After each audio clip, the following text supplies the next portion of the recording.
από τη Γυμναστική Ακαδημία Αστυνομική Σχολή της Αθήνας. Ελλάς για τα φώτα που έρχονται σιγά σιγά. Δεν χρειάζεται ραδιοφωνική περιγραφή. Είναι καθαρή εικόνα, βλέπετε τον Γιώργο Καλαϊτζή. 85-73 το σκορ που είναι αναλύωτο, καθώς ήταν άστοχος ο Γιώργος Καλαϊτζής στην πρώτη ελεύθερη βολή. Είναι και η ομάδα που εδώ θα αυξήσει τη διαφορά στους 13 πόντους. 1:45 για τη λήξη. Ελλάδα 86, Αυστραλία 73. Μακρέγκορ για 3. Είναι άστοχος. Κερδίζει ένα πολύ μακρινό επιθετικό rebound. Τράχερ. Με ασφυκτική πίεση είναι άστοχος.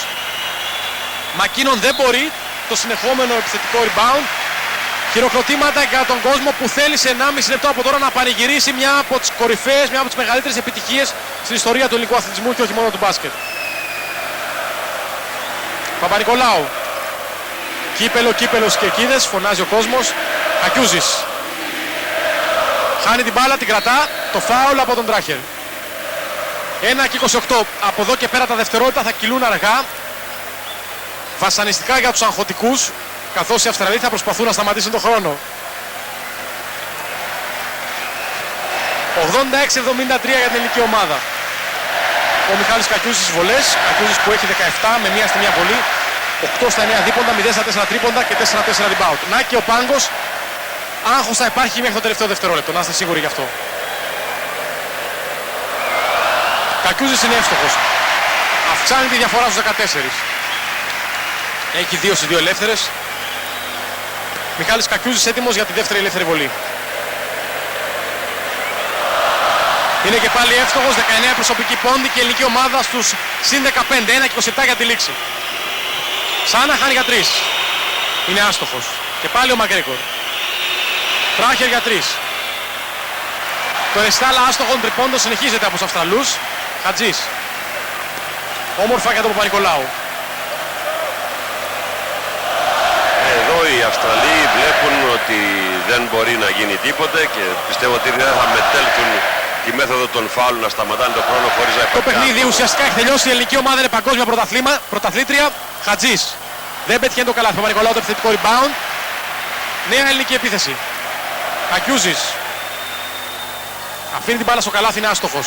Περνάει η ωριμότητα του Παπα-Νικολάου που έβγαλε έξω την μπάλα για να κρατήσει όλο τον χρόνο, ενώ ο Μιχάλης Κακιούζης πιο ενθουσιώδης πήγε αμέσως στο καλάθι για να σουτάρει. Το φάουλ από τον Παπα-Νικολάου για να σταματήσει την αυστραλέζικη επίθεση. Εδώ ο Δημήτρης Παπα-Νικολάου. Παπα-Νικολάου που έχει 18 πόντους με 8 στις 10 βολές, 5 στα 10 δίποντα, 8 rebound.